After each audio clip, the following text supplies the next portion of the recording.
Magandang gabi sa lahat at welcome sa Parabellum. Tanong, ano ang nangyayari sa pagitan ng Ukraine at Hungaria? Nandito tayo para dito, di ba? Para ipaliwanag ito. Magrekonstruksyon din tayo ng mga pangyayari para makapagsimula agad. Salamat kay Redfish, ang komunistang isda, sa kanyang komento. Dahil siyempre ang nangyayari sa pagitan ng Estados Unidos, Israel at Iran ay nakaapekto sa buhay nating lahat. Siguro pati na rin ang atensyon. Kung napansin ninyo, ang pamagat ng live ay hindi aksidente. Talagang sinadya ito.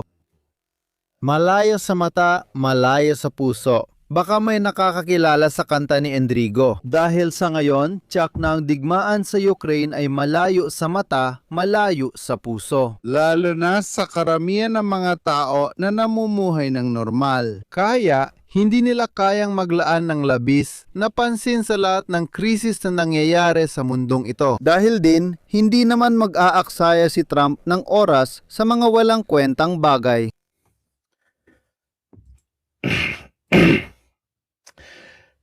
Kaya dumako tayo sa usapin. Hungaria, Ukranya. Ang lahat ng ito ay tumutukoy siyempre sa mga nangyari noong mga nakaraang taon tungkol sa pagsasara ng gas pipeline na dumadaan sa Ukraine, pati na rin sa mga mas kamakailang pangyayari. Kaya ilang araw bago ang nangyari sa gitnang silangan na noong ika-28 ng Pebrero, mga pagitan ng ika-23 at ika-24 ang mga Ukranyano, kung naalala ninyo o baka hindi ninyo napansin dahil abala tayo sa digmaan sa Iran. Inatake nila halos ang pumping station ng Druzhba na isang pumping station sa Russia na siyang namamahala sa pagpapadala. Ito mga supply ng gas, kung tama ang pagkakaalala ko, na dumadaan sa Ukraine at higit sa lahat ay umaabot sa Hungary. Matagal na nilang pinagtatalunan ng isong ito mula pa noong nagsimula ang digmaan, alam ninyo na ito. Iyan ang mga klasikong posisyon ni Orban tungkol sa digmaan. Malapit kay Putin, lalo na pagdating sa usaping nasyonalismo at mga interes. At kaya gusto niya palaging buksan ulit ang usaping ito para bumaba ang presyo ng gas pabor sa Hungaria. May isa ring interesanteng subteksto na bihirang pag-usapan na nakita ko sa iba't ibang dokumentaryo at OSINT na pagsusuri, samantala ito ang iba pang mga larawan ng Druzhba 1 na gaya ng nakikita ninyo, hindi ko alam kung nasusunog pa rin ito sa ngayon pero sa loob ng ilang araw, gaya ng nakikita, ay talagang napinsala. Ito yata ang naging dahilan ng alitan. Hindi ko alam kung sinadya ng mga Ukranyano na tamaan ito. Tanggalin ang problema sa usapan kay Orban dahil wala rin sa isay na hilining paganahin ito, sira na rin naman. Siyempre, lalo pang lumawak ang usapan na ito nang sumiklab ang gulo sa gitnang silangan. Ganun na lang na, pati si Fico, pati. Orban, nagsimulang maglabas ng mga pahayag na sinadya raw sirain ni Zelensky ang Druzhba at hindi naman nagkakamali si Fico dahil hindi naman aksidenteng tinamaan ng mga Ukrainian yon, dito ay tama siya. Pero ito ay para putulin ang ugnayan ng Hungary at kanilang mga hinihingi. Ang nakaka-interest dito ay sa Abril, si Orban ay kailangang magsagawa ng eleksyon, mga eleksyong inaasahan ng lahat na matatalo siya. Dahil lahat ng mga survey na lumabas, hanapin ninyo, ay nagpapakita na ang kanyang partido ay nasa 38 hanggang 39%. At yung sa kanyang kalaban naman, Peter Magyar o Magyaro, ayun na ang magsabi kung ano ang tamang bigkas sa Hungarian, si Peter ang Magyaro. Magandang pangalan ito para sa isang kandidato sa Hungary, lalo na't dati rin siyang kabilang sa parehong partido. Na binibibigyan siya ng 50%, kaya may malaking lamang. Interesante na mapansin na si Orban ay sinusubukang makuha ito sa pamamagitan ng Ukraine at ang muling pagbubukas, Magyar, sige, sa pamamagitan ng muling pagbubukas ng gas pipeline. para pababain ang mga presyo sa loob ng bansa. Sa isang usapan, pagkatapos ng muling pagbebenta sa eleksyon, tingnan ninyo, napababa ko ang presyo, mga ganitong bagay. Kaya, sabihin na natin na sina Zelensky, ang mga Ukranyano at si Orban ay hindi nagkakasundo. Si Orban ay nanggulo rin tungkol sa ilang minorya sa lugar ng Transcarpathia. Sa madaling salita, talagang gumagawa siya ng paraan para manggulo. Pagkatapos ng pag-atake na ginawa ng mga Ukranyano sa pumping station ng Druzhba 1, isang van ng Ukranya na may laman, kung hindi ako nagkakamali, 24 na kilo ng ginto at iba pang pera na nagkakahalaga ng mga 80 hanggang 70 milyong dolyar ay naharang sa Ungarya at kinumpiska ng mga Ungaro. Kung hindi ako nagkakamali, ito ay mula sa isang Swiss-Austrian na bangko at ang pinakamaikling ruta ay siyempre Switzerland, Austria, Ungarya, Ukranya. Mayroong alitan na nangyayari sa ngayon. May mga mabibigat na salitang binitiwan, gaya ng tama namang sinabi ni Winter. At sa totoo lang, sinamsam ng mga Ungaro, sinamsam nila ang perang ito gamit ang mga walang kwentang dahilan dahil ang pera ay kinuha mula sa isang bangko, dinala doon at kung ano-ano pa, pati nga ang mga tao ay ikinulong nila. Pinalaya ng mga sundalong Ukrainyano ang ilan sa mga nasa van nitong mga nakaraang araw, ngunit muli silang dinakip. Ang lahat ng ito hanggang sa muling buksan nila ang nakakainis na Druzhba na ito na interesante at makikita nating malapit na konektado dahil tinututukan natin kunwari ang eleksyon sa Ungarya bukod pa sa malakas ang suporta ng mga Ruso doon. Sinasabi ko nga sa inyo, may isang maliit na kwento na dapat ikwento kung saan ang mga Ruso ay may parang paraan para makapasok sa Europa sa pamamagitan ng Ungarya sa mas madaling paraan.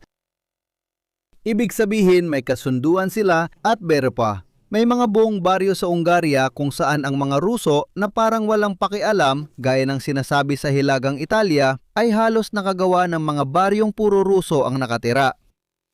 Kaya pumupunta sila doon, bumibili ng mga ari-arian, bahay at tabutpag. Namumuhay silang magkakasama at parang ito'y isang pasepartout, parang sa Cyprus, parang sa ibang mga lugar. Tulad ng tama ninyong aalala sa chat, kaya may magandang relasyon ang Ungarya at Rusya. Hindi rin nagkataon na ang sistemang itinayo ni Orban ay halos kapareho ng sistema ng mga oligarko sa Rusya. Ibig sabihin, panurin ninyo lahat ng mga dokumentaryo tungkol sa paggamit ng maraming pera ninyo, pera ng Europa.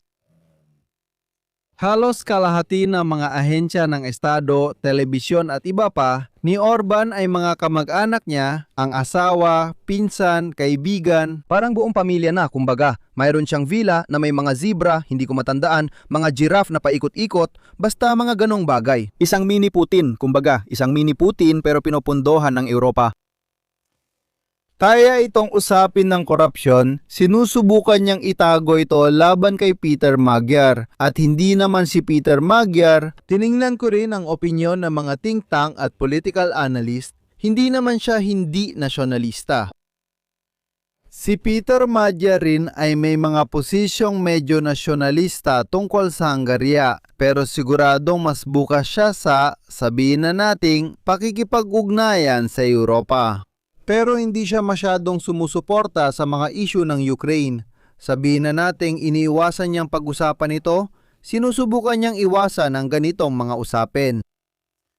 Kaya interesting makita na si Orban ay nagsimulang gumawa ng kampanya para sa eleksyon kung saan halos naglalatala siya ng napakaraming poster tungkol kay Magyar at inilalatala niya ito kasama siya. Si Zelensky sa isang side, si von der Leyen sa kabila.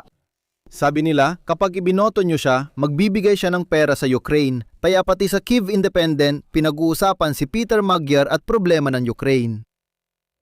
Ang ideya ni Orban na medyo desperado sa nayon dahil sa agwat ng boto ay palabasin si Peter Magyar na parang siya ang magpapadala ng maraming tulong sa Ukraine. At aba pa Tulad ng iniulat ng mismo mga pahayagang Ukrainian, si Peter Magyar gayunpaman ay naglakad sa manipis na linya, nangangakong magkakaroon ng konstruktibong relasyon, ngunit pumupuna rin. Kasabay nito, nagpahayag si Pangulong Zelensky ng patutsada kay Orban at nais ng bansa na agarang makapasok sa European Union. Si Magyar ay isa ring politiko na makabansa. Kaya hindi siya tutol sa pagpasok ng Ukraine sa European Union tulad ni Orban, ngunit pabor siya sa isang mabagal na pagpasok, kumbaga. At dayun din, binabanggit din niya ang issue ng Transcarpathia at ng kanilang mga minorya.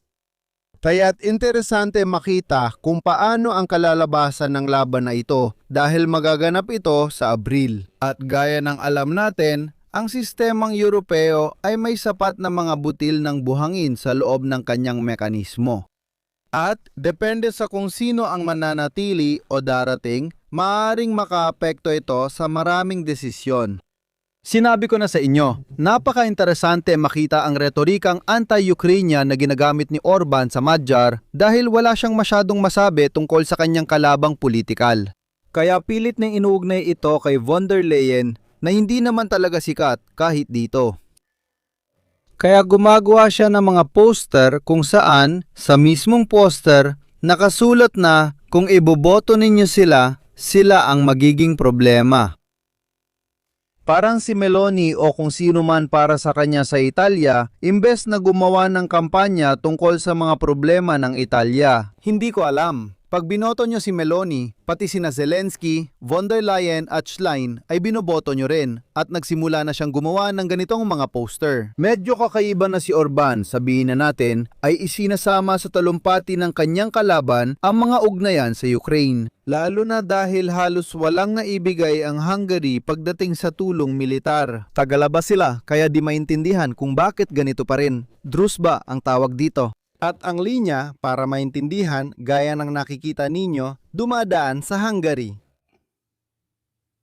Kaya itong naging ugat ng alitan sa kwentong ito. May mga poster ng eleksyon sa gitna ng mga pinagkukunan. Nasa isa sa mga artikulo, interesante sila. Pero baka makita ko rin agad. Magyar, Orban. Poster elektoral, isang bagay na ganun. At makikita mo ang mga kakaibang poster na ngayon ay makikita na halos sa buong, sabihin na nating buong kabisera ng Hungary. Makikita ninyo sila sa paligid ng mga bayan. Laging nasa gitna ang kandidato na si Magyar at nandun si Zelensky sa kaliwa at si von der Leyen sa kanan. Ito ang mga poster. Makikita ninyo sina Zelensky, Magyar at si von der Leyen na nagtatapon ng pera sa isang gintong inidoro. Ganito ang antas. Ayan, sabihin na natin. Ito ang mga poster ng eleksyon na inilalabas ng partido ni Orban. Malaki ang labanan, sa madaling salita.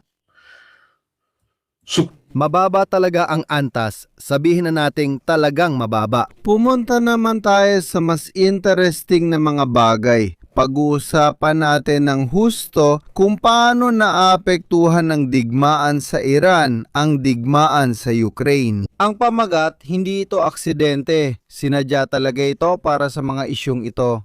May 4 o 5 pangunahing usapin na may kinalaman sa mga estratehikong implikasyon para sa Ukraine. Kung gusto ninyo, naglagay ako ng isang malaking papel kung saan nakalarawan ng sobrang espesipiko at detalyado na may maraming sanggunian. Pagkatapos, gagawa tayo ng maikling video. Pero sabihin na natin na ang pinakamalaking problema para sa mga Ukrainyano ay ang katotohanan sa ngayon. Tiyak ng digmaan sa Iran ang sentro ng atensyon ng buong mundo.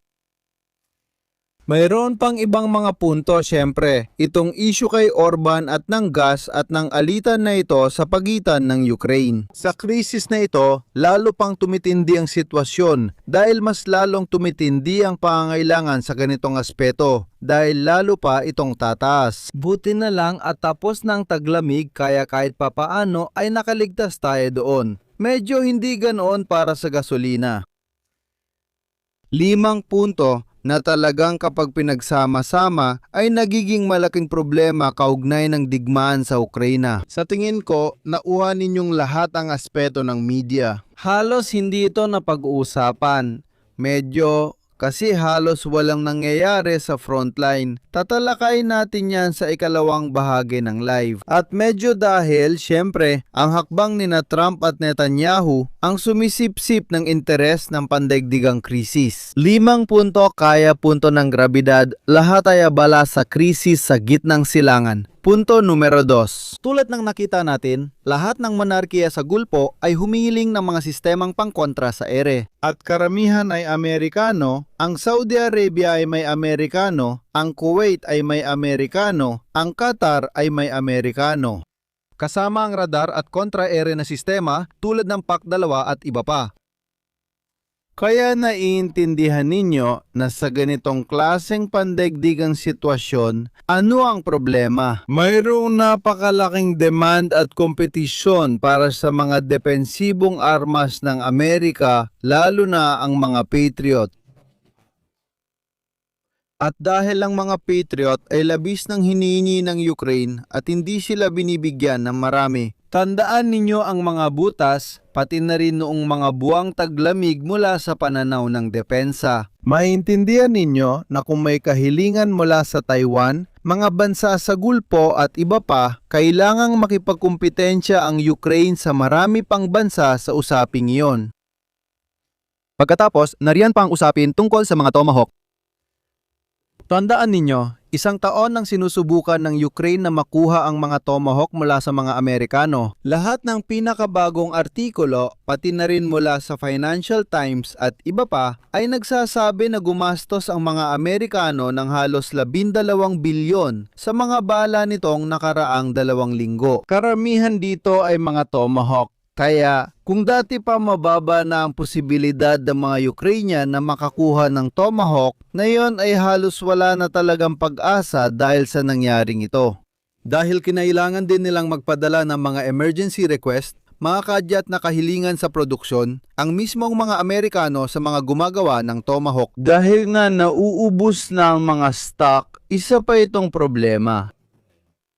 Lalong nababawasan ang pag-asa para sa Tomahawk sa Ukraina habang nauubos na ng Estados Unidos ang mga stock sa Iran. Ngayon, hindi. Huwag ninyong pansinin ang mga mamamahayag pati na rin ang mga Ukrainyano na kawawa at sila pa ang nagbabalita tungkol sa digmaan. Hindi talaga nauubos ang stock kasi kung nauubos ito, hindi na matatawag na stock. Kapag bumaba na sa tiyak na antas, hindi na ito pwedeng bumaba pa. Sabihin na natin yung mga pwedeng gastusin, ginagastos na nila.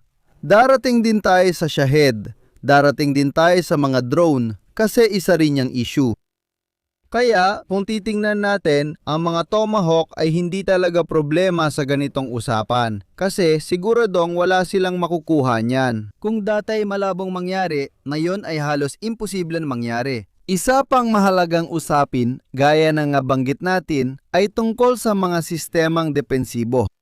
Kaya ang mga Ukrainyano, paano nila sinusubukang makabalik sa usapan at mapag-usapan sila? Nakita nyo agad si Zelensky na humihingi, nag-aalok ng kanyang mga eksperto tungkol sa digmaan laban sa mga drone, lalo na Amerikano. Kahit na yon, hindi talaga nag-deny si Trump. Naglabas lang siya ng maikling pahayag. Kami, hindi namin kailangan. Kami ang pinakamagagaling na eksperto at bopat po. Iba naman pagdating sa usapin ng Saudi Arabia at ng iba pa.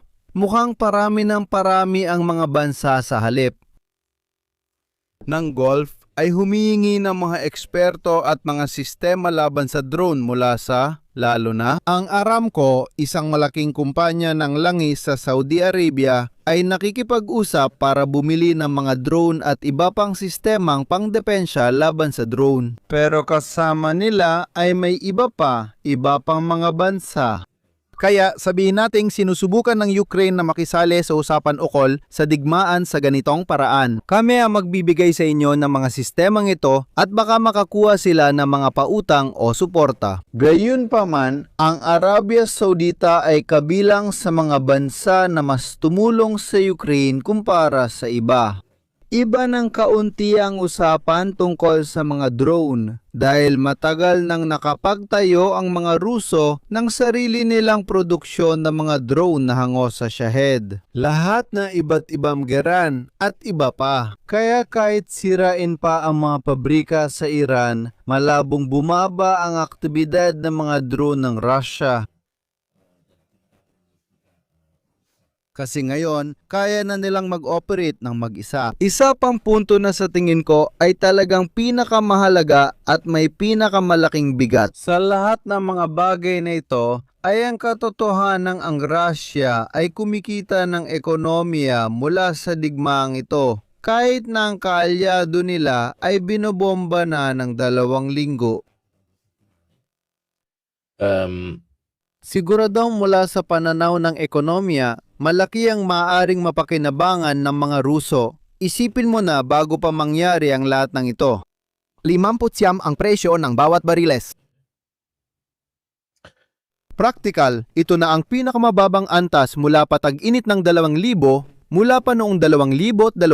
At ngayon, umakyat na ito ng higit sa $100 bawat bariles, naabot ang pinakamataas na antas mula noong tag-init ng 2022. Praktikal na pagkatapos ng mobilisasyon ng Rusya at kaya, sa madaling salita, noong panahon ng krisis sa unang taon ng pananakop ng Rusya. Kaya para sa Rusya, ang biglang pagtaas ng mga presyong ito ay isang biyaya. Isang napakalaking biyaya, lalo na dahil sa parehong panahon habang nagsasalita si Sergei Vakulenko, isang senior na miyembro ng Carnegie Russia Eurasian Center, ang gobyerno ay nahaharap sa mahihirap na mga pagpipilian. Kinailangan nilang bawasan ang gastusin, taasan ang buwis, at isalang-alang ang pagbabawas sa military spending. Ganito ang pananaw ng mga Ruso hanggang Pebrero. Hindi naging opsyon ang pagtigil ng digmaan sa Ukraine, daddad ni Vakulenko, ngunit kitang-kita na pati Russia ay kailangang magtipid. Pagkatapos, sinalakay ng Israel at United States ang Iran na nagdulot ng digmaang regional habang rumespond ang Tehran. Sige, nahinto ang paglalayag sa Strait of Hormuz, kaya tumaas agad ang presyo ng langis. Moscow ang nakatanggap ng regalo ayon kay Vladimir Milov, dating vice-ministro ng enerhiya na kritiko ng Kremlin at ngayon nasa exile. Ngayon, mayroon na silang sariling lifeline.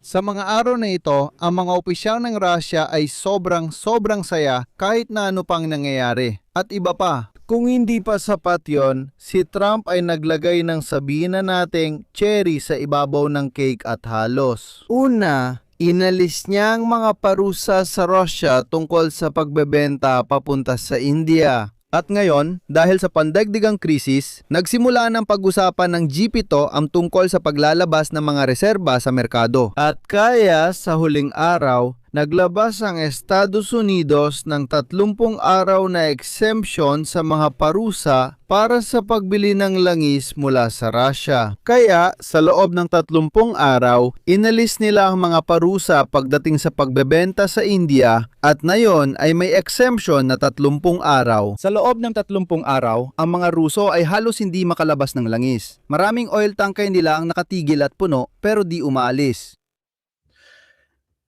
Na ngayon ay maaari na nilang ibenta ng walang parusa.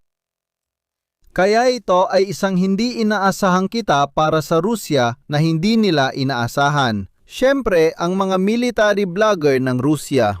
Hindi talaga sila masaya kung paano hindi tinutulungan ng Rusya ang Iran, kung paano inaatake ng Iran at iba pa. Sa matataas na antas, totoo, kung ano lang ang kayang ibigay ng Iran sa Rusya noon, mga drone at abat puti. Nakuha na nila lahat ng iyon, na yun ginagawa na nila para sa sarili nila. Naalala ko nung ako ang nag-aasikaso ng mga unang geolocalization. Mga satellite image ng mga pabrika na ginagawa ng mga Ruso sa Tatarstan at mga pabrika yon ng Shahed drone na ginagawa nila doon sa ilalim ng lisensya. At may mga Iranian na consultant at technician doon. Mula noong 2023, wala nang balita tungkol doon. Ibig sabihin ay ginagawa na nila ito ng tuluyan sa sarili nilang kakayahan. Kaya ang maaring ibigay ng Iran sa Russia ay iyon. Pero pagdating sa export, sila ay magkakompetensya. Nag-e-export ng langis ang Iran ng Russia, kaya kung kumunti ang langis mula Iran at nabablock ang mga monarkiya sa Golpo. Bigla, ang Ghost Fleet ng Russia ay nagkaroon ng 30 araw, walang mga sanksyon, kaya nila naibaba lahat ng mayroon sila. At kaya susubukan nilang sulitin lahat ng ito. Dahil pati ang China at India na kumukuha ng supply mula sa mga monarkiya sa Gulpo at sa Iran, na yon ay magdadagdag din ng sarili nilang mga reserba dahil sa krisis. Para sa seguridad, Bibili sila ng langis mula sa Rusya na siguradong hindi nila babayaran ng $50 kada bariles, babayaran nila ito ng 100, 110, 120 kung magkano man ang magiging presyo. Kaya gaya ng nakikita ninyo, mabigat ang epekto ng krisis sa Iran pagdating sa Ukraina. bukod pa rito, hindi na ito napag-uusapan dahil syempre parang tapos na ang lahat. Sabihin na nating nasa mga balitang hindi gaanong mahalaga, pangalawa lang at iba pa. Pero kung titingnan natin ang barkong Ruso na nagdadala ng methane, ang Arctic, ano nga ulit ang pangalan? Arctic Metagas. Yung tayak na tinamaan ng mga Ukranyano mismo nung panahon ng mga pag-atake ng Amerikano sa unang linggo sa Iran. Ngayon, nasa laot ito sa pagitan ng Lampedusa at Malta, lubos na pinabayaan at palutang-lutang. Kamakailan lang itong namataan ng hukbong dagat. Ito ang pag-atake sa barkong nasusunog. Malamang damit ang mga drone o isang drone sa dagat ng mga Ukranyano eksakto nung nagsimula ang pag-atake sa Iran. Kaya't ito ay hindi gaanong nabigyan ng pansin. Ika-3 ng Marso na ngayon. Kaunti lang ang napag-uusapan tungkol dito, pero ngayon ang barkong ito lubos na. Wasak na wasak sa gilid, ay palutang-lutang at hindi tsak kung saan ito mapupunta. Ang barkong Ruso na may kargang methane ay malapit sa Lampedusa. Gaya ng nakikita ninyo, talagang sira-sira na ito. Ayan, sa ganitong paraan. Ito ay mga balitang hindi ganong napapansin, na lubusang hindi napansin kumpara sa mga nangyayari. Walang tawan sa barko, nailikas na sila. Ang tanker ng likidong gas. Sa ngayon, eksaktong narito ito sa pagitan ng Lampedusa, Malta at Linosa. Makikikita mo na may malaking siwang sa gilid at palutang-lutang ito kaya hindi tiyak kung saan ito mapupunta. Nagkaroon ng babala sa nabigasyon dahil syempre sa gabi, sino ba naman ang makakakita nito habang palutang-lutang? Delikado yon. Ang bangkay ng barkong Ruso na may dalang gas ay namataan noong Marso 12 ng P-72 ng hukbong dagat, ika-41 eskwadron ng hukbong himpapawid ng Italya mula Sigonella. 3.5 oras itong nag-ikot at nagpapatrolya. At natukoy nila ng eksakto ang lugar kung saan ito naroroon. Kung gusto ninyong malaman ang mas detalyadong impormasyon, ipapadala ko sa inyo ang post. Kaya gaya ng nakikita ninyo, ang mga usapin tungkol sa gas at iba pa, ang gas ay sumingaw na. Ibig kong sabihin yon, hindi ako eksperto sa mga usaping chemical. Pero iniisip ko na ang isang gas na naging likido dahil sa presyon, kung hindi man ito lahat nasunog, malamang karamihan nito ay napunta na sa hangin. Noong tinamaan ito malapit sa Malta, hindi ko alam kung may bahagi pa ng barko na meron pa, sabihin na nating mga. Ano nga ba tawag doon? Mga bariles, mga container ng gas na may presyon na maaaring lumubog kasama ng barko. O kung lahat ay nagkalat, nasunog at iba pa. Malalaman natin yan, kaya maliit na detalye lang ito na may kinalaman sa atin mismo. Hindi na talaga mare-recover ang Braxas kung titingnan mo ang mga larawan, bukas na ito sa gilid. Sa totoo lang, nagugulat pa nga ako na lumulutang pa rin ito. Pero yung bukas na bahagi dahil nakatagilid ang barko, yung bukas na bahagi kung saan wasak ang mga bulkhead. Kung mapapansin mo, hindi yun yung nasa gilid ng tubig, kundi yun yung lumilitaw sa ibabaw. Kung hindi, matadal na sana itong lumubog. Ayan, hindi naman talaga sumabog. Tinamaan lang, nagliyab, pero walang naging pagsabog.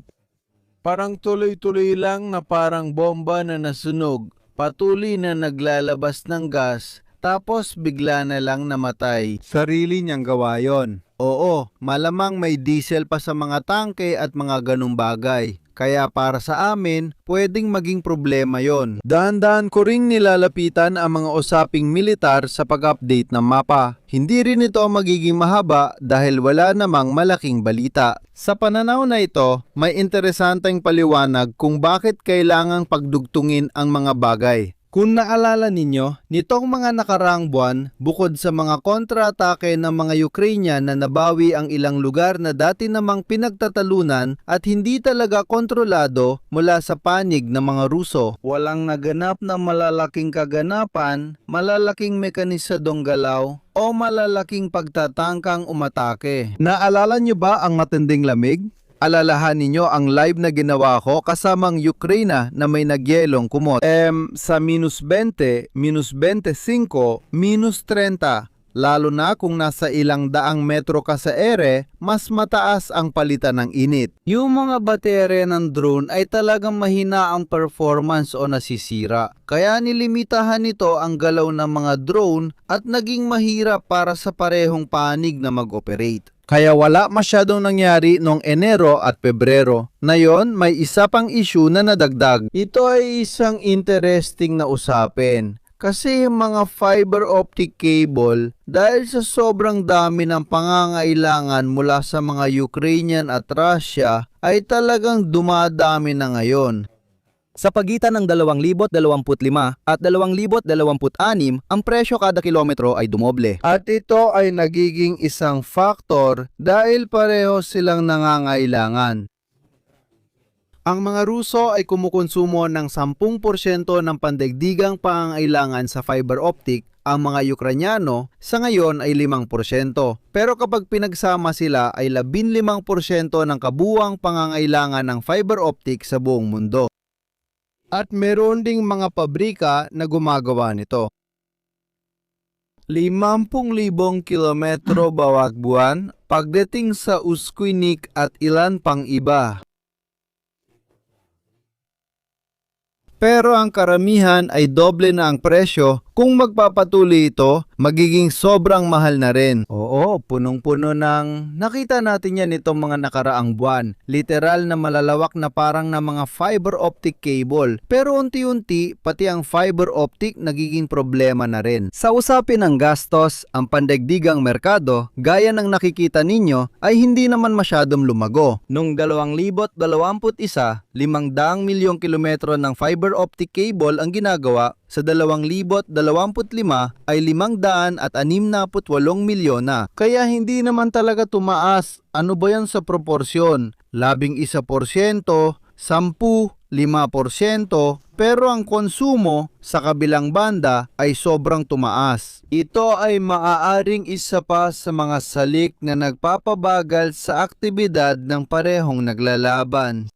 Kaya interesante ring makita na may ganitong salik din sa gitna ng katotohanang wala masyadong nangyayari. Isa pang bagay na nangyari at hindi natin masyadong nabigyan ng oras ay ang pag-atake ng mga Ukrainian. Isang pabrika sa Bryansk, Kremli na isang pabrika na halos gumagawa ng mga piyesa, sabihin ko na, ito ay isang pabrika syempre na gumagawa ng mga piyesang militar.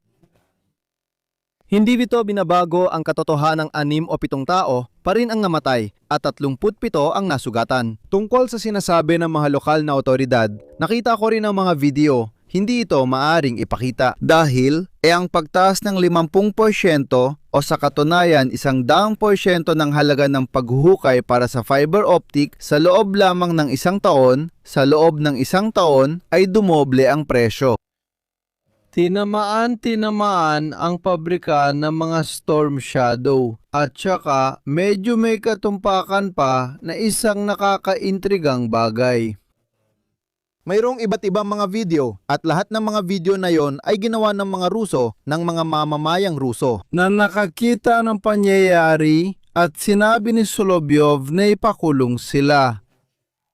Isang bagay na parang walang masyadong saysay, ayan. Kaya lahat ng mga video na pwede nating mapanood ay gawa mismo ng mga Ruso. Kung hindi, syempre magagalit siya. Sabi niya, hindi makabayan na ipinakita nila ang ganitong bagay at nagreklamo sa kakulangan ng depensa. Mukhang hindi mahalagang pabrika ito, pero sa totoo lang, sinasabi mismo ng mga Ruso na malaking bahagi ng mga pyesa na ginagamit nila ay galing doon. Kaya isa itong estratehikong target na may kahalagahan. Ayon na rin sa mga Ruso. Makikita nyo rin ang mga pahayag ng ilang inhinyero na nagtatrabaho doon.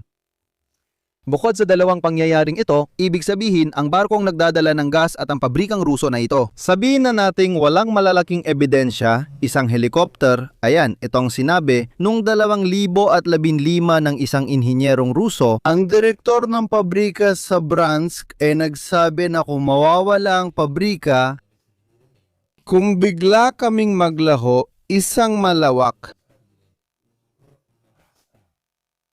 na bahagi ng kagamitang militar ay titigil na umiral. Dahil malaki ang kanilang pagdepende, hindi ko alam kung nanatili pa ito o kung may redundancy na nabuo sa nakaraang 11 taon. Pero noong panahon na yon, tsak na itinuturing itong isang asset na may estratehikong halaga. Kaya makikita natin kung magkakaroon ito ng mga epekto sa pangmatagalan. ang ganitong mga bagay ay naunawaan lang matapos ang maraming buwan. Kung bigla mong mapansin ang pagbaba ng paggamit ng isang particular na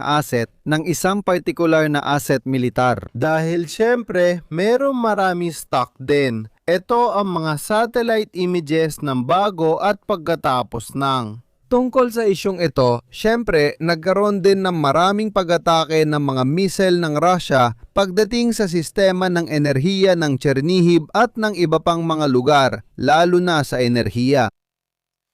At may iba't ibang namatay, kabilang na ang mga Ukrainian at iba pa.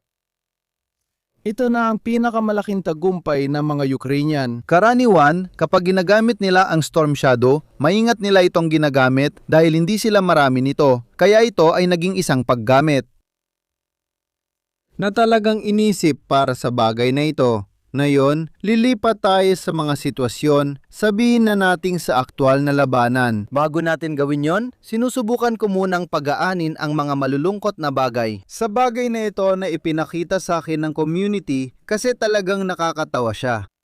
Si Fabrizio Corona ay nag-anunsyo sa social media na gusto niyang pumunta sa Ukraine at lumaban-laban sa hukbo ni Putin upang mamatay ng may danggal. Ipinahayag niya ang planong magbaril at lumaban para sa kalayaan ng Ukraine matapos sakupin ng Russia ni Vladimir Putin at sumiklab ang digmaan.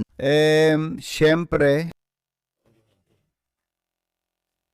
pinag-uusapan nito sa komunidad at may nag-post ng larawang ito dito at sa totoo lang, ito si Fabrizio Corona na nag-eensayo para umiwas sa mga drone.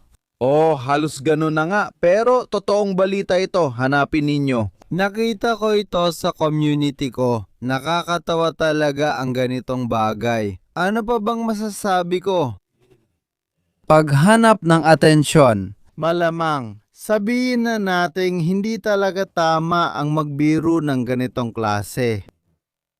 Bukod pa dyan, ginawa rin ito ng eminanyang tagapayo ni Zelensky. Naalala nyo ba? Sinabi rin niya na magbibitiw siya, na bigla na lang siyang pupunta sa harapan. Siyempre, hindi na nakita si Yermak, pero salamat kay Little Red Riding Hood. Kaya mga Gino, dahil nandito na rin tayo. At pagkatapos ay magsisimula na tayo sa ikalawang bahagi ng live na ito. Dahil din mga Gino, dito ay nagtatrabaho kami tuwing 2 araw. Halos hindi ko na makita ang oras para gumawa ng ibang bagay. Bakit? Kasi sobrang daming krisis. Sinasabi ko lang, kung may isa pang issue, giyera o gulo na mabuksan, wala na akong oras para tutukan pa yon. Punta tayo sa nangyayari sa harapan na sa tingin ko ay hindi naman ganoon karami dahil na rin sa usapin ng reserba.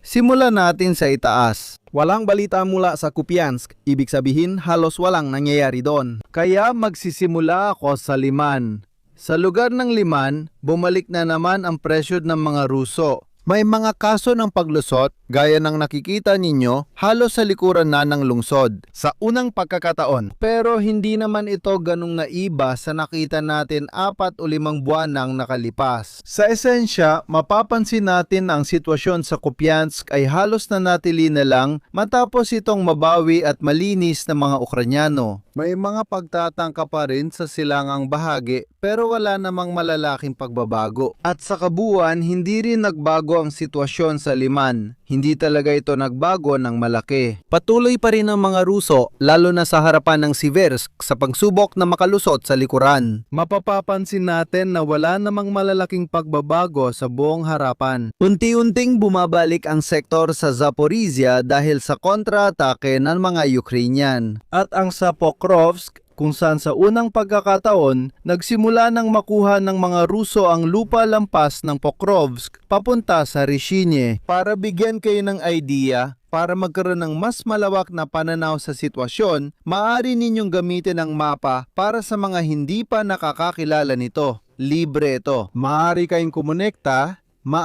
kumonekta dito at maaari ninyong tingnan ang mapa sa sarili ninyo.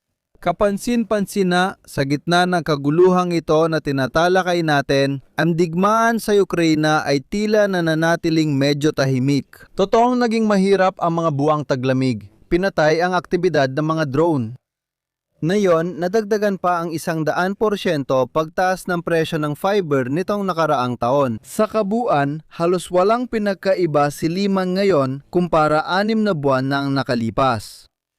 Ang tulay kung nasaan. Ang punto naman kung saan mas umaabante ang mga Ruso ay doon sa Siversk. Pero kamakailan, may ilang unit ng Ukraine na inilipat dito, kabilang ng Pomsta Revenge at iba pa mula sa Kostiantynivka. Mapapansin ninyo na sa unang pagkakataon sa mapa, lumitaw ang mga pangalan ng Kramatorsk at Sloviansk. Ibig sabihin, nagsasara na ang bilog sa lugar na ito dahil hindi sila makalusot sa Liman. At hindi ito isang magandang lugar dahil puno ito ng mga kagubatan. Nandyan ang ilog Siversky Donetsk. Kung hindi ako nagkakamali, yon ang tawag dito, hindi ito ang pinakamaganda. Ang mga Ruso ay naghahanap ng alternatibong daan at natagpuan nila ito sa hilaga ng dating Soledar. Naalala mo ba ang Soledar, Bakhmut? Matagal na rin nating naranasan ang mga ito dito. Sinusubukan nila makarating papuntang Sloviansk at dito nga ay may isang mahalagang kalsada para makarating doon. Sabihin na nating medyo maluwag pero ang bilis ng pag-usad ay palaging mabagal. Ang sektor na ito ay partikular na ganito. Pero kung libre ang mapa, tayo ba ang produkto? Magaling. Magandang tanong yan na medyo palusot. Nakakalungkot, isa ako sa mga tanga na nagbibigay ng libreng mapa at ikaw ang produkto. Pero kung gusto mo lang dahil donasyon lang ito, Taya, gaya na nakikita mo, hindi ko rin binebenta ang datos mo. Kaya sa lugar na ito, dito ang mga Ukranyano na palading may parehong mga unit, naalala nyo ba ang ika-100 at ika-8 unit ng bundok, ang ika-81, ang ika-54? Ngayon ay nakakakuha sila ng kaunting mga dagdag na puwersa pero wala namang malalaking pagbabago. Sa lugar ng Kostiantynivka at Sivyar sa kabilang banda, mapapansin natin na unti-unting lumalala ang mga sitwasyon. Ipakikita ko rin sa inyo ang iba pang mga mapa, sabihin na nating mas magaganda na may lahat ng mga sistemang depensibo para maintindihan natin ng kaunti kung ano ang nangyayari. Ito ang sistemang depensibo ng lugar. KRAMATOS SLOVYANSK Liman. Makikita niyo ng malinaw kung saan sinusubukan ng mga Ruso na pumunta sa likuran at makikita niyo kung gaano kakomplikado ang mga sistemang depensibo ng mga Ukranyano sa lugar. Pansinin niyo rin na kahit sa likod ng Kramatorsk at Sloviansk, marami na rin silang na-develop na yon. Oo, lumiliit na ang harapan. Magaling si Paolo Bonoretti na napansin niya ito. Habang kumikipot ang harapan, tumataas ang kakayahan ng mga Ukrainian gumalaw sa kanilang linya, pero dumadami rin ang mga umaatake. May mga benepisyo at may mga tingnan mo? Salamat Paolo na tinanong mo ito. Kapag ang isang harapan ay kumikipot, may mga benepisyo at may mga hindi maganda, ano ang benepisyo? At nagiging malinaw ang mga direksyon ng pag-usad ng kalaban. Tingnan mo ang mga isurong oregrafiko. Makikita mo na nandito ang ilog. Dito may kalsada na nag-uugnay sa Liman papuntang Kramatorsk at Sloviansk. Halos alam mo na kung saan pwedeng makarating ang mga Ruso. Hindi nila kayang paikutan ng buo ang Liman sa Hilaga dahil ang lugar na ito ay mabasa, may mga gubat, ilog at adbope. Ganon din sa kabilang panig, kaya nagiging halata ang mga direksyon ng pag-usad. Kaya ang mga tagapagtanggol ay nakakapag-focus at pwedeng magtipon ng mas maraming tao. Kung ipagtatanggol mo lang ang bahaging yon, pero kapag mas pinagtutuunan mo ng tao ang bahaging yon, mas malaki ang magiging pinsala mo. Kapag binomba ka ng kalaban, mula sa impapawid gamit ang mga planador o gamit ang artillery sa lupa, laging may palitan. Nagiging napakalinaw ang konsentrasyon ng puwersa, pareho sa umaatake at sa nagtatanggol. Nagkakaroon ng pagsisiksikan, pero nagsisiksikan din ang mga pagkalugi dahil ang bilang ng mga tao, kagamitan at dami ng putok ay lahat magtutuon sa isang maliit na lugar. Interesante na mapansin na ang harapan ay lumiliit sa mga mahalagang punto. Dito, makikikita pa ng mas malinaw ang mga direksyon ng pag-usad ng mga Ruso sa Hilaga gaya na makikita sa hilagang kanluran ng Soledar. Kramatorsk, nandito tayo. Hindi naman tayo ganun kalayo. Tandaan ninyo na may kanal dito. Hindi ito malaking kanal kaya hindi rin ito malaking sistemang depensibo. Mas mahalaga ang mga sistemang depensibo na ginawa ng Ukraine kaysa sa maliit na kanal na ilang metro lang kumbaga. Tingnan natin sa Kostiantynivka. Kamakailan lang, nagawa ng mga Ruso na lampasan ng isang hadlang na matagal na nilang hindi malampasan. At ano ba ang hadlang na ito? Ito ang hadlang ng imbakan ng tubig na naroon sa lugar na ito dahil Tulad ng nakikita ninyo, halos wala talagang anuman dito. ang mga Ukranyano ay nakapwesto sa tabi ng kalsada at lalo na sa Berestov kung saan mayroon silang, sabihin na nating, medyo maunlad na sistemang pinatibay. Dahil din, mapapansin ninyo, mula sa pananaw ng orograpya kung sino ang may kontrol sa lugar na ito dito. May tanaw sa lahat sa 220 metro. Hindi natin pinag-uusapan ang bundok Matajur. Pero kapag nakuha mo ang lugar na ito mula dito, ang mga dronista nila ay pwedeng kumilos kahit saan. Mas maganda ang tingin nila sa lugar na ito, gaya ng Ivano-Pilya, Plesivka, Nepilivka at iba pa. Matagal nang sinusubukan ng mga Ruso sa lakayin, pero dahil maliit lang ang mga bahay at datsa, sapat na ang mga drone para sirain ang mga ito. Kaya, pagkatapos ng ilang buwan, halos isang taon ng mga pagsalakay, halos wala nang natirang magagamit. Hindi na palakas ng mga Ruso ang kanilang posisyon sa lupa.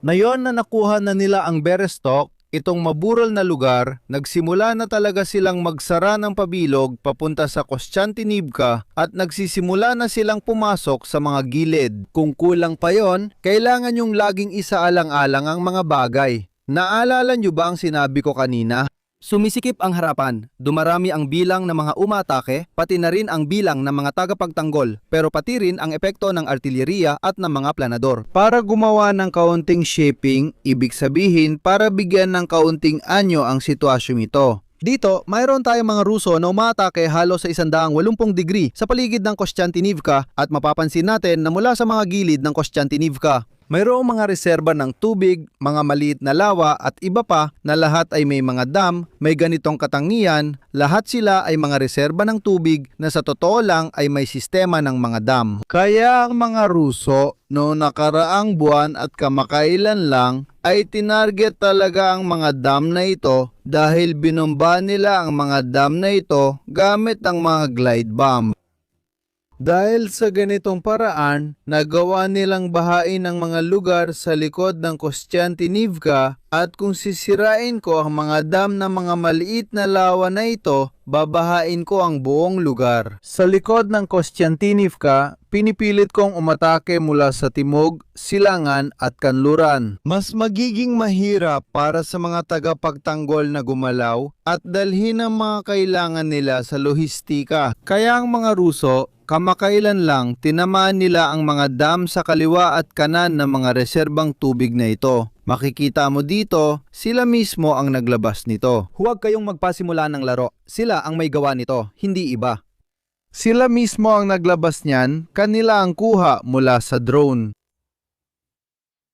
At ang pagsira sa mga dam na ito ay may benepisyo.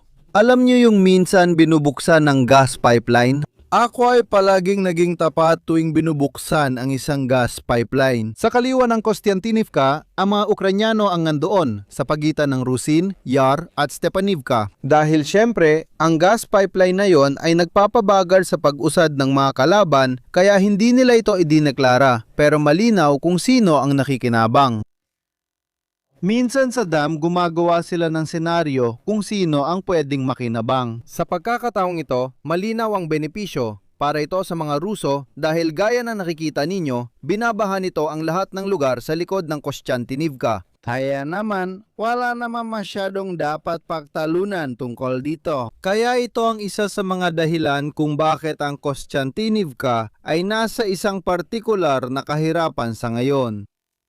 Partikular para sa takbo ng oras ng digmang ito, meron silang mga dam na pansamantala lang naman ang epekto, hindi ito panghabang buhay. Ang mga epekto ng mga dam na ito ay ang pagbaha ng ilang mga lugar. Maaring tumagal ito ng ilang linggo o buwan bago tuluyang mawala. Pansinin ninyo kung nasaan ang lugar. Ito ang lugar, makikita ninyo mismo sa likod, sa bandang likuran, habang ito naman ang lugar kung saan napupuwersa ang mga Ruso. Kaya ito ay isang pagtatangkang katulad ng sa Novakovka, ito ay isang pagtatangka ng mga Ruso na baguhin ang sitwasyon sa lugar. Ibig sabihin, bigyan ng anyo ang lugar ng labanan Sa pamamagitan ng pagbawas ng mga opsyon ng kalaban.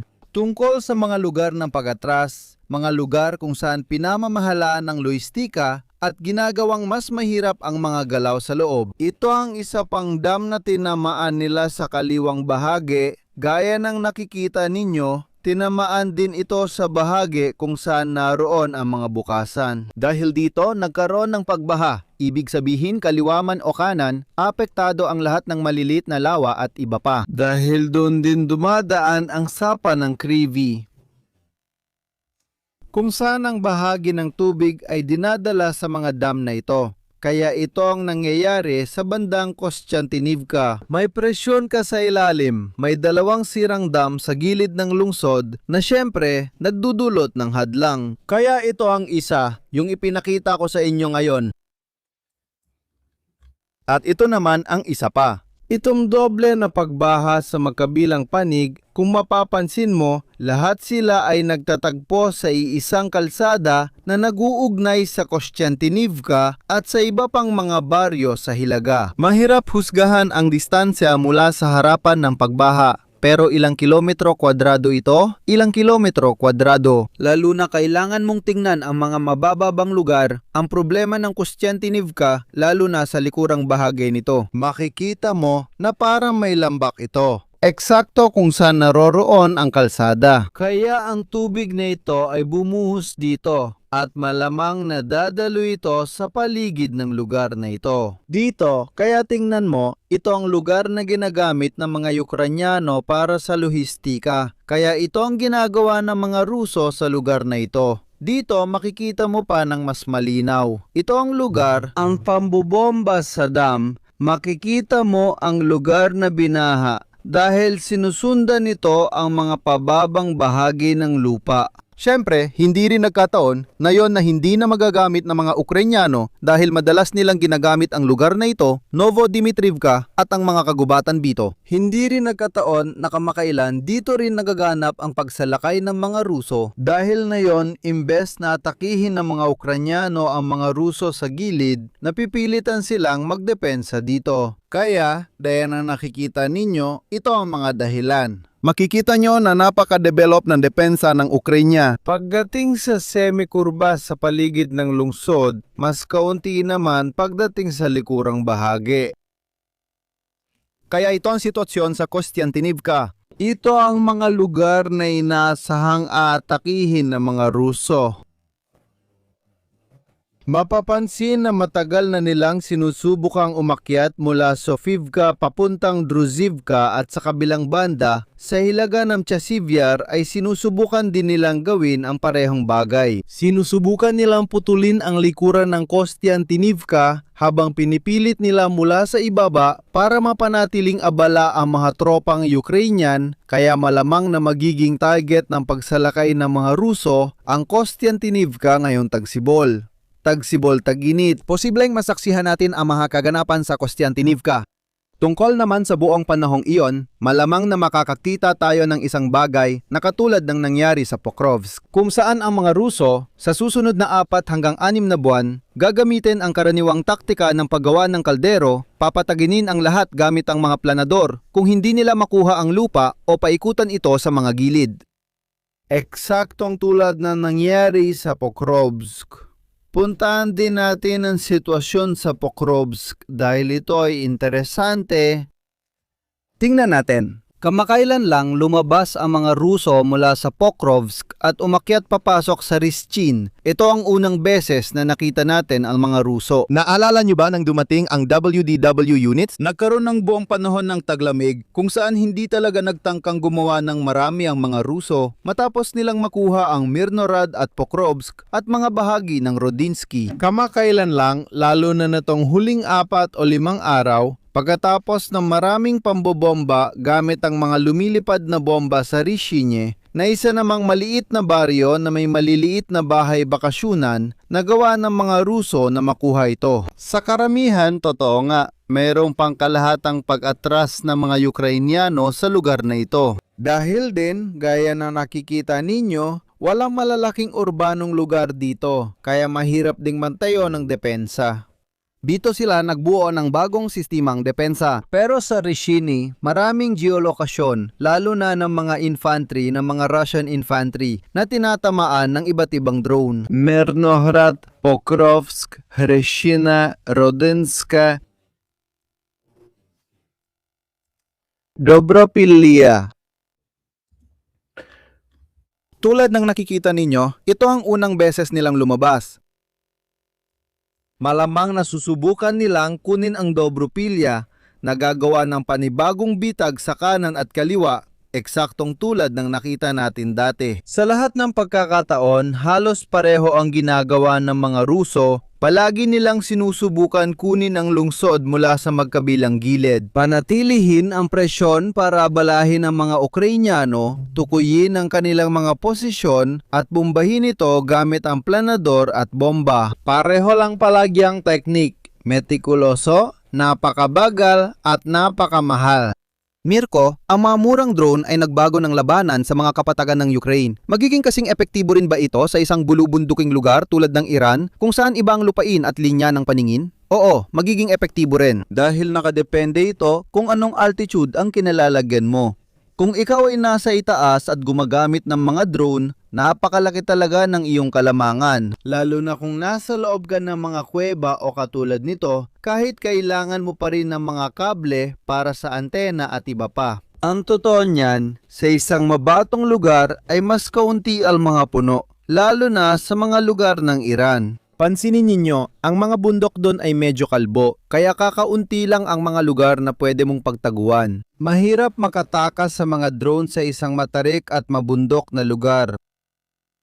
Sa totoo lang, mas madali mong maiwasan ng isang bagay kapag nasa patag ka na, may mga gubat at iba pa, kasi malaya kang makakagalaw. Isipin mo kung kailangan mong iwasan ng isang bagay sa nag-iisa mong daan ng pagtakas. Kung nasa itaas ka at pababa ang daan, kung susubukan mong umakyat, mabagal ka, kaya mas madali kang mahulaan.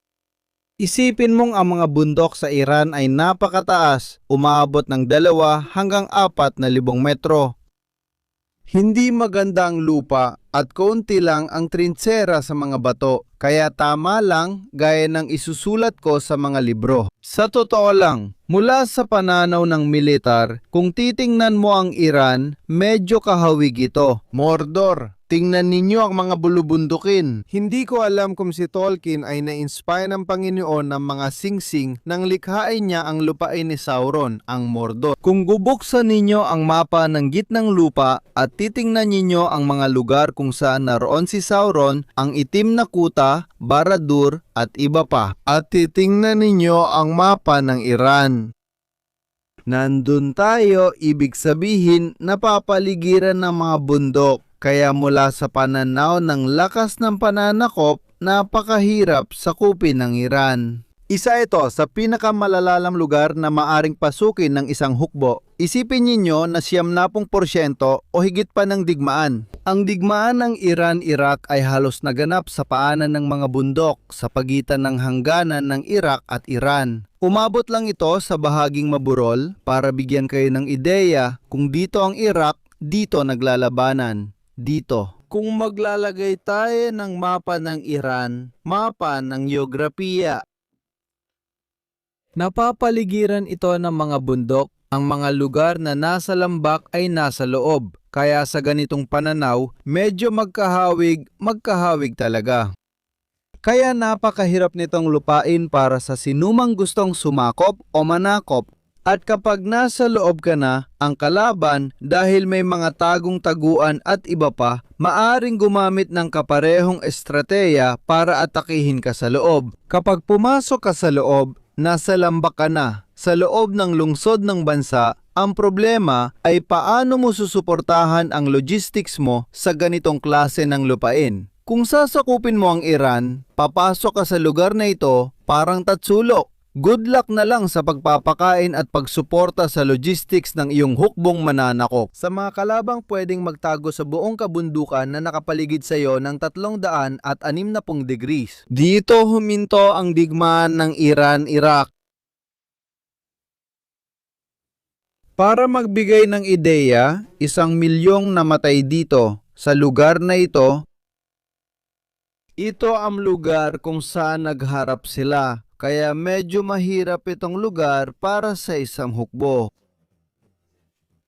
At para rin sa mga drone operator, hindi rin ito ang pinakamaganda. Isipin niyo na kadalasan kailangan ng mga drone operator na isang silungan o kung anuman para makapag-operate. Maganda sana ito para sa mga drone operator na nasa ibabaw ng bundok dahil magiging particular na matatag ang harapan sa ganitong kaso. Tingnan natin. Ang mga direksyon ng pag-usad ng mga Ruso pagdating sa lugar ng Pokrovsk-Krashin, halos pareho lang ang pattern. Kunin ang Rudinsk, kunin ang Krashin at subukang putulin ang mga panloob na lugar. Kaya wala namang malaking pagbabago. Kung pupunta tayo ng kaunti pa sa timog ng Pokrovsk, sa lugar ng Novopavlivka, May mga bagong paglusot ng mga Ruso gaya ng makikita mo. Parang pangatlo o pang-apat na beses na sinusubukan ng mga Ruso sakupin ang Novopavlivka. Noong huling beses, nakuha nila ang kalahati nito. Makikita mo na hinati ito ng isang ilog, nakuha nila ang kalahati. Sa pamamagitan ng isang mekanisadong pag-atake, nagawa nilang maglapag ng mga tropa at pagkatapos ay nagawang paatrasin sila ng mga Ukrainyano. Mga Oktubre o Nobyembre noong nakaraang taon at pagkatapos ay bumalik sila. Tungkol naman sa lugar na nasa hilaga ng Hulya Ipole. Napansin namin na pagkatapos makausad ng malayo ng mga Ruso at halos umabot na sila malapit sa Ivanivka, gaya ng dati, lumaki ang lugar. Ang tinatawag nating gray zone, hindi kontrolado, hindi pinagtatalunan. Ibig sabihin, pinagtatalunan at hindi kontrolado. Ito ang naging kalakaran nitong mga nakaraang buwan. Sa halos buong linya, lalo na mula Pokrovsk pababa. Mapapansin natin na napakalaki ng mga lugar na hindi talaga alam kung sino ang may kontrol. Merong daan-daan at daan-dang mga geolokasyon na. Hindi talaga pumapabor sa alinman sa dalawa sa esensya. Ito ang pinakamalaking problema natin ngayon. Mayroon tayong lugar na sobrang napasok ng magkabilang panig, lalo na sa hilagang bahagi ng Hulya Ipole kung saan nabubuo ang malalaking gray area. Dito, paminsan-minsan lang may geolocalization. May Ukrainian sa 10 kilometro pa ibaba at Russian sa 10 kilometro payat sa hilaga. Ito ang dahilan kung bakit lumabas ang balita na nabawi ng mga Ukrainian ang 300 kilometro nitong mga nakaraang buwan. Ang totoo niyan, nagyayabang lang ang mga Russian. Hindi naman talaga nila kontroladong lupain yun. Medyo naging maluwag lang sila. May ilang gumagawa ng mapa na nag-aangkin ng ilang sitwasyon. Sa huli, yung nagsusulat ng artikulo sa dyaryo, nakakakita ng ganitong mapa. Tapos kinabukasan nagbabago, kaya iniisip nilang magaling talaga gumawa ng mapa. Sa totoo lang, hindi. Maraming gumagawa ng mapa ang sumusunod lang sa sarili nilang bias. Pareho sa mga mapa ng Ukraine at Russia, hindi makikita ang mga unit ng Ukraine sa mapa ng Ukraine. Sa Russia naman, kadalasan hindi rin nila ipinapakita ang sarili nilang mga unit. Ipinapakita namin lahat, kami at ilan lang ang gumagawa nito. Kung titingnan ninyo ang karamihan sa mga mapa, kadalasan isa lang ang ipinapakita o kaya yung kabilang panig lang. Iilan lang ang mga mapa na nagpapakita ng magkabilang panig at mapapansin ninyo na ang mga mapa ng Ukraine ay kadalasang nag-update ng mga teritoryong nakuha na o kaya ay nahuhuli, lalo na kung galing sa Ukraine. Kung matalo o dahil sa mga isyong lihim. Kaya't konektado rin sila sa personal na ugnayan sa hukbo. Ibig sabihin, kahit alam nilang nakuha na ang lugar, maaring ideklara lang nila ito paglaon dahil hindi pa ito na pag-uusapan ngayon.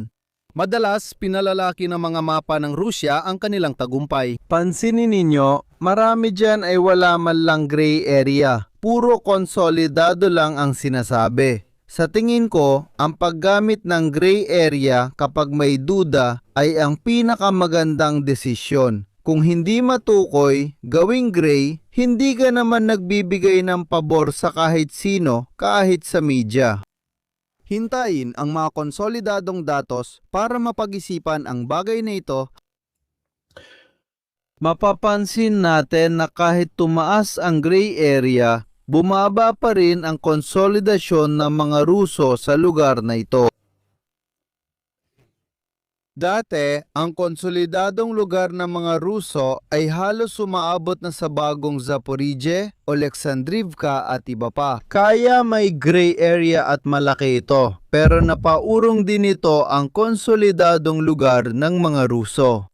Kung natatandaan ninyo, nasa hilaga sila ng Hulyai-Pole at sa mga huling panahon ay pumapasok na sila sa Ternovate bago pa mangyari ang kaguluhang ito ng mga kontra-atake ng mga Ukrainyano. Merong pagtatalo mula sa mga tagagawa ng mapa tungkol sa Ternovate. Mga Ruso na nagpapakita na ng mga lokasyon sa Ternovate, mga Ukrainyano na nagsasabing hindi totoo. Kaya sa pangkalahatan, oo. Malawak ang gray zone, pero ang konsolidadong bahagi ng mga Ruso ay mas atrasado pa rin. Kaya kailangan laging mag-ingat sa mga ganitong bagay para subaybayan ito ng seryoso, nang hindi masyadong ibinibigay ang kredito sa isa o sa kabila. Kapag walang katiyakan, pumupunta rin tayo sa mga nangyayari sa ibaba, lalo na sa sektor ng Hulyai-Pole na iniisip kong siyang Pinakamadalas pag-usapan. Una, ang pagbebenta ng mga teknolohiyang kontra-drone sa mga Emirati at marahil sa Europa ay maaring maging mahalagang pinagkukunan ng kita? Mahalaga. Hindi ko alam. Hindi naman sobrang mahal ang mga sistemang ito. Hindi sila kikita ng bilyon dito. Siguro 1 o 2 bilyon kung mabenta mo sa lahat ng bansa. Posibleng ilang daang milyong piso. Kaya, pero hindi ito yung tipong masasabi mong napakalaking pinagkakakitaan na hindi mo alam kung gaano kalaki. Andrea Beltrame. Sa tingin ko, mas interesante para sa mga Ukrainian na makisali sa usapan tungkol sa Iran na mag-alok ng sarili nila para makakuha ng mga pautang at iba pa. Pero gayon pa man, para maging bahagi ng usapan, mas mahalaga para sa Ukraine na maging bahagi ng diskusyon tungkol sa krisis sa gitnang silangan kaysa kumita ng 50 milyon para sa ilang mga drone na kontra-drone. Mga bagay na ganon, mas malaki ang kahalagahan nun. Kaya, gaya na nakikita natin, maraming lugar ang nagbago kamakailan. Muling kinukuha ng mga Ruso, muling pinatitibay nila ang ilang lugar na hindi nila nagawang mapanatili noon. Pansinin na tumaas ang paglusot ng mga Ukraino. Ang pinagtatalunang lugar ay 203 kilometro kwadrado sa pagitan lang ng Stepove at Ternovat. Mayroong naglagay din ako ng ilang geolocalization sa ibaba, pero may mga geolocalization na mga drone ng Ukraine na kumikilo sa lugar na ito at may mga geolocalization din ng mga Ruso na kumikilo sa lugar na ito. Sa pamamagitan ng mga drone, pareho silang may plus 20, minus 20. Sa mga lugar kung saan nakakapasok ang mga drone, paminsan-minsan ay may nakikitang mga geolocalization. Kung hindi ako nagkakamali, sa Novokrikorivka o sa Novomykolivka, may geolocalization ng isang nasirang sasakyan ng Ukraine. Ibig sabihin nito ay sinubukan nilang mabilis na pumunta at sakupin, nagbaba ng ilang infantry sa isa sa dalawang maliit na baryo na ito, kumbaga. Sa kabilang banda, bumabalik ang mga Ruso para subukang magsagawa ng mga pagsalakay papunta sa Ternuvate. Ang pinakahuling mga geolocalization, palaging isang maliit na grupo na tinatamaan ng ilang Ukrainian na drone sa lugar ng Kosiltsve.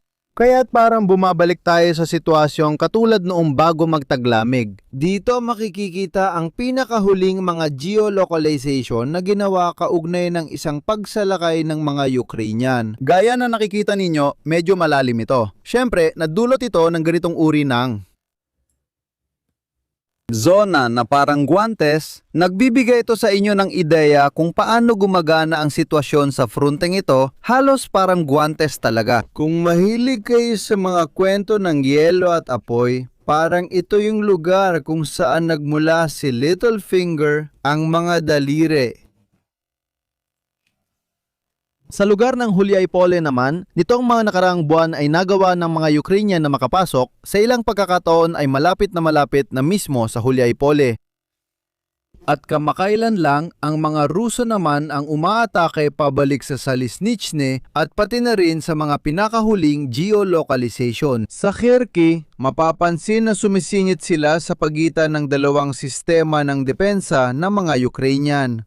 Ito ang luma na umaabot mula sa Huliaipole hanggang sa Orihiv, Kamyansk at buong harapan ng Zaporizhia. At ito naman ang isa pang linya ng depensa ng Zaporizhia. Sa kasamaang palad para sa mga Ukrainian, nakaharap ito mula hilaga pababa ng timog, kaya hindi epektibo laban sa isang pag-atake na nagbumula mula silangan papuntang kanluran. Mas malinaw itong makikita dito. Ito ang sistemang depensibo ng mga Ukrainian na nakasentro sa Kamyanske, sa Dnieper, Orihiv at sa gitna ay Huliaipol.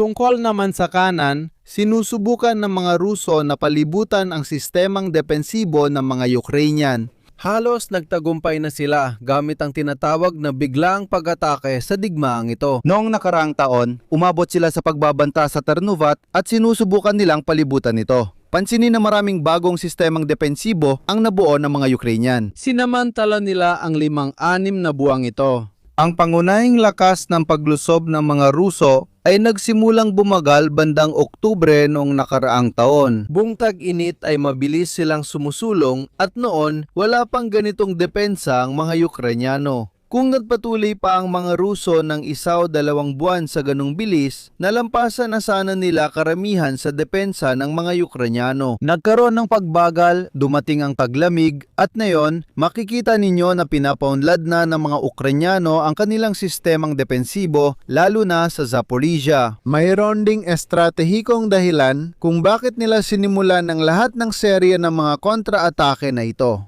Hindi lang para sabihin na nating itama at mabawi ang ilang taktikal na posisyon sa lupa, kundi dahil din nang malayo na ang inabante ng mga Ruso mula sa Kamyanske at nakarating sila malapit sa mga reservoir ng tubig, halos nasa labas na ng Zaporizhia, nagsimula na silang maglipat ng mga sistemang Uragan at Smerch LMRS, mga multiple rocket launcher, at naging napakataas ng panganib na direktang bombahin nila ang Zaporizhia. Kaya sinikap ng mga Ukrainyano na gawin ang lahat para maiwasan talaga ang lahat ng ito. Pansinin na sa mga sandaling ito ay may pag-iipon ng mga puwersang Ruso sa Pokrovsk, sa Huliaipol, sa Kostiantynivka na nagpapaisip sa atin na malamang ang mga Ruso ay sa lalong madaling panahon malamang sa pagitan ng Abril at Mayo, magsisimula ulit sila ng mga opensibong aksyon gamit ang mga lungsod nito na kinuha nila bilang base ng logistika, kaya Pokrovsk, Milnohrad, Sibersk, Huliaipole, Kamyanske at muling magsisimula ang kanilang mga aksyon. Muli, ang mga inaasahan para sa taginit na ito ay halos pareho. Susubukan ng mga Ruso na palibutan ang sistemang depensibo ng Zaporizhia mula sa dalawang gilid, Kamyanske at Huliaipole. Susubukan nilang kunin ang Dobropia lampas sa Pokrovsk. Susubukan nilang kunin ang Kostiantynivka at susubukan nilang palibutan at kunin mula sa gilid ang Liman upang makalapit sa Kramatorsk at Sloviansk. Ang mga layunin ay nanatiling pareho, ang mga direksyon ay nanatiling pareho. Sa madaling salita, naubusan na sila ng lakas sa usaping tao at pagod. Pagkatapos ay dumating ang napakabagsik na taglamig na ito kaya bumagal sila. Mapapansin na nagawa ng mga Ukranyano na mabawasan ng malaki ang gray area kung saan nakakapasok ang mga Ruso. Pero ang lugar na konsolidado na tulad ng Kamyanske at iba pa ay hindi pa rin nagalaw. Mahigpit pa ring hawak ng mga Ruso iyon. Dito, makikita ng malinaw kung ano ang sistemang depensibo na binuo ng mga Ukranyano sa panahong ito, kaya hindi tayo makakakita ng ibang bagay. nandito ang Kamyanske, nandito ang Huliay-Pole. Susubukan ng mga Ruso na lumapit sa Zaporizhia, paikutan ng sistemang depensibo mula sa magkabilang panig, wala nang iba pa. Dito, susubukan nilang kunin ang Dobropilya at dito naman na naroon ang Kostiantynivka. Susubukan nilang putulin ito mula sa kaliwang gilid at kanang gilid, kaya mula sa hilaga ng Chasiv-Yar at sa buong harapan ng Siversk. Susubukan nilang makarating sa Sloviansk sa pinakamadaling daan na ito, pati na rin mula sa pananaw ng mga sistemang depensibo, bukod pa sa ito ay isang kalsadang maaring daanan ng mga sasakyan na may tiyak na antas. Lalo na kung sakaling makuha ang Sloviansk o kung ang Sloviansk ay maging isang lungsod na napapaligiran. Napakataas ng panganib na pati ang Liman ay magdusa rin dahil dito. Kaya kung makuha mo ang Sloviansk, sa totoo lang babagsak din ang Liman dahil ang pangunahing kalsada na nagsusuplay sa Liman ay ito. Kaya kung makarating ka sa sangandaan sa likod ng Liman, tulad ng sinusubukan nilang gawin na yon. Pagdating mo sa Sloviansk, hindi na mapagtatanggol ng mga Ukrainian ang Liman, pero makikita mo ang lumalaban pa rin sila. Mga bagong sistemang depensibo, pati na sa paligid ng Pavlograd, Barvinkove, Zaporizhia at isang serye ng mahahabang linya. Sa kabila ng Kramatorsk at Sloviansk, Makikita mo ng malinaw kung gaano kakomplikado ang sistema. sa kasamaang palad para sa mga Ruso, ang taglamig na ito ay nagbigay ng maraming oras sa mga Ukranyano para gumawa ng mga linya na may halaga na wala sila 6 na buwan nang nakalipas. Kaya, tulad ng nakikita ninyo, patuloy ang mga Ukranyano na mawala ng teritoryo pero mas kaunti na. Tingnan ninyo ang palitan dito, 0.58 minus 3.8. Sa pangkalahatan, sa lugar ng Huliay-Pole, muling nakuha ng mga Ruso ang 35 kilometro kwadrado at nawalan sila ng 21. Isipin ninyo na ang 35 na nakuha nila nitong huling 2 linggo ay siya rin mga lugar na nakuha na nila dati. Kaya muling nabawi nila ang mga dating nasakop na. Bumalik tayo sa dati. Sabihin na lang natin, malaki talaga ang pagbagal. Kung pagsasamahin mo, makikita mo na nakakuha sila ng 45. 60 kilometro kwadrado, nabawasan sila ng 25 hanggang 35 kilometro kwadrado sa loob ng 2 linggo. Wala yon. Sa ngayon, masasabi nating medyo tahimik ang lahat. Sa tingin ko, malamang sa Abril o Mayo, mangyayari ang malakihang galaw dahil sa pagtitipon ng mga puwersang Ruso dun. Sabi ko nga, hindi ito mahaba dahil wala rin masyadong masasabi. Mas pampolitika at konektado sa mga isyong Iranian. Sa aktual na lugar, masasabi nating may mga paunang palatandaan ng mangyayari. Nang kung ano ang malamang na gustong pasimulan ng mga Ruso sa opensiba ng Tagsibol. Ang mga direksyon at taktikal na sitwasyon ay halos pareho pa rin. Gumagawa ng kontra-atake ang mga Ukranyano para mapabuti ang posisyon nila at pagbayari ng doble ang mga Ruso sa muling pagsakop. Tayo mga Gino ay babalik sa linggo kung kakayanin ko, kung hindi ay Lunes o Martes para sa isang update tungkol sa Iran. Dahil tumatagal ito. Kaya panatilihin nating maikli ito para magamit ito na parang isang live na ulat ng mga nangyayari. Kaya maraming salamat sa inyong lahat mga Gino at magkikita tayo ulit sa lalong madaling panahon. Maligayang linggo at Sabado na lang sa iba sa mga susunod na araw.